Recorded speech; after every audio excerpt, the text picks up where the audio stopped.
All right, guys. This is my process for headlight restoration. So usually I do 500, constantly using the Tornador and which good one now. This one here, I love it. Pixie, of course. Uno, Rupes Advanced. This is what I use at the end. I put the final polish on, and it's got the basic fundamentals of ceramic coat. I believe in this stuff. This stuff here is stuff I've used on my truck. I've polished out parts of a tractor and then took what we call in the fleet world, it's panel bright. It's a very, it's more on the acidic side. It's I don't know, degrees of times 100. It's real strong stuff. I can use Uno Advance on a area and then come back like within minutes. This stuff ain't had time to cure, ain't had time to do anything, and hit it 3 or 4 times with panel bright, and then come back and rinse it off. Panel bright's made for like your brushless washes and stuff like that. That's how. I would say it's harsh, but it's definitely not on the same lines as detail. Fleet washing and detail is two different people. We do it both, so I see it on both sides of the world. But that Uno Advance, not to give so much credit to them, but it is good stuff. I use it on my headlights as far as the last thing that I do to a headlight. It's never let me down. I'll see headlights that I've done 2 years ago still look the exact same when I've done them 2 years ago. So I've tried this product out, and it's been good for me. The Pixie, Flex's Pixie, definitely my go-to for sanding and everything else. Anyway, this is the final product. You can see the car is dirty, so it's going to have to be washed. But you can see it pulls. I mean, this lens looks brand new. My process is, show you the other one. I use 3M stuff. Basically 500 grit is what I start off with. The thing about 500 grit, if it's real caked up, this one's not too bad. Like I've seen sometime where it'll like scale really, really bad. You got to be careful when you first do your first initial sanding, because it will clog the sandpaper up so quick and it'll put a little mark on the sandpaper, which in return will like donut the your lens. And then at that point you got to sand past that little circle you just made. So what I do is I make a quick little pass, and then I blow it. Quick little pass, blow it. I don't give it time to even load up on that piece of sandpaper. I just constantly hit it. And, I'll do maybe this far, hit a little pass, just probably about the width of that paper, and move over a little bit, and then I basically blow it off. And I'll make several passes till I complete the lens. I don't know. It depends on how bad the lens is, of how many passes I'll make.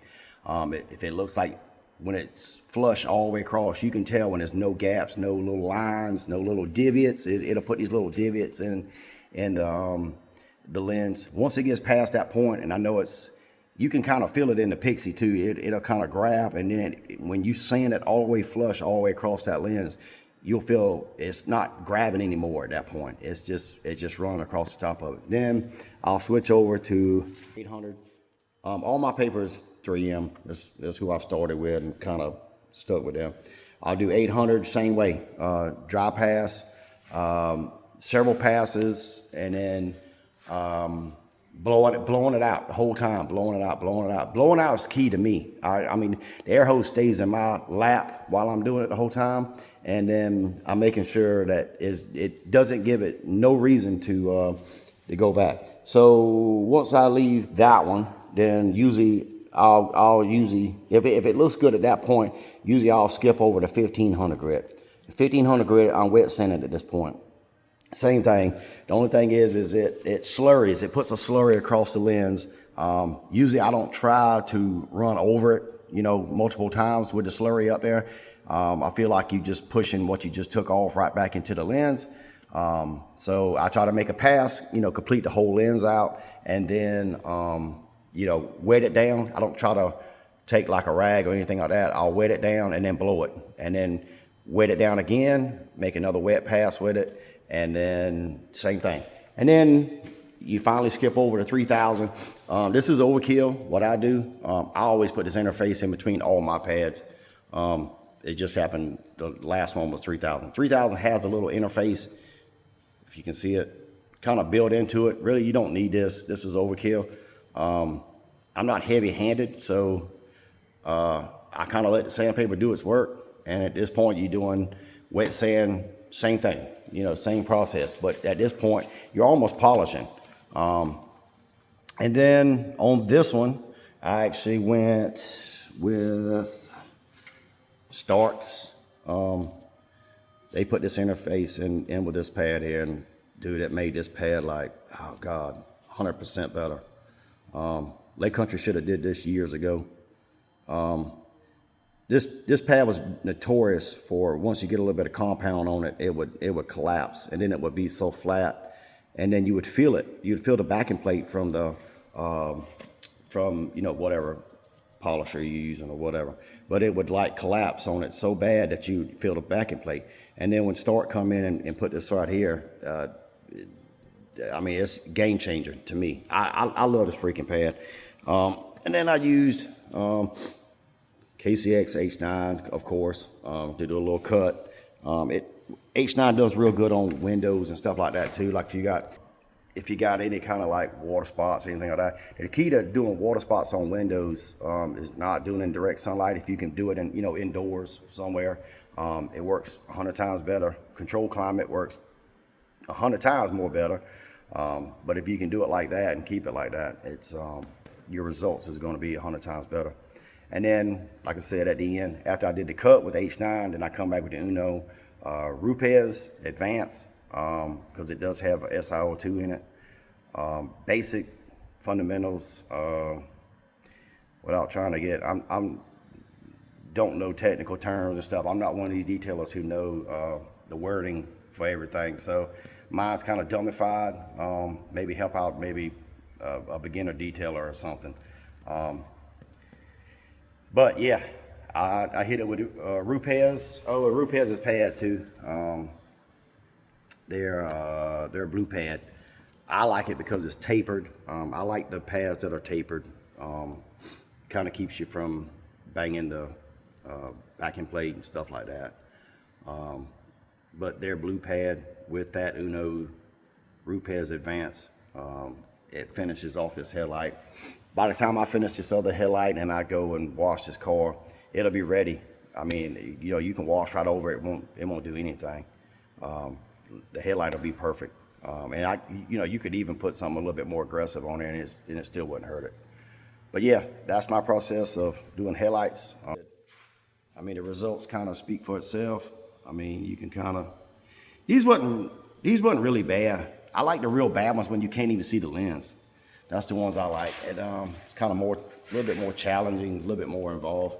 This one basically took me start to finish maybe 30 minutes. So, not too bad.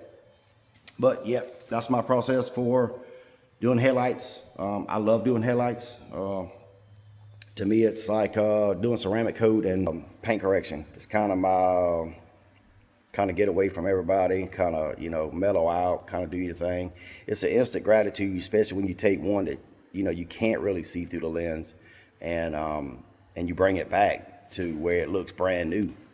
It's crazy. And the reactions from the customers and stuff can be very rewarding too. So, but yeah, that's my thing on headlights for the day. As soon as I get it done, then I'm gonna take it outside. Car definitely needs to be washed. I'll do my wash to it and get it cleaned back up, and she'll be surprised because she's not expecting a car wash, so she's just expecting headlights done. So as little extra I try to throw in for the customer, because it does make a, if you can see what it leaves, I mean, you can't get away with not washing the car. I mean, it leaves it all up on the motor and stuff. And I could put the hood down. I just hate doing it, because I like to leave as much room as I can for the headlights. But it does leave a mess. You're gonna wash your car after you're done. But yeah, that's my little thing for today. My little tidbit for today: headlight restoration. If anybody has any questions, always my phone's always open. You can always hit me up. Is anything else anybody want to add to it, or maybe you know a better way than me? I'm open for that too. I mean, you know, everybody. I'll never think that I know everything, so I'm always open for learning. I think education is the key to any successful business. Never stop learning. Hopefully it helps somebody else out, maybe, you know, cut your process down or make your headlights turn out even better. And if it does, hey, hit me up and let me know if it helped you out, or made anything better for you. And just like the rest, we'll see you on the next.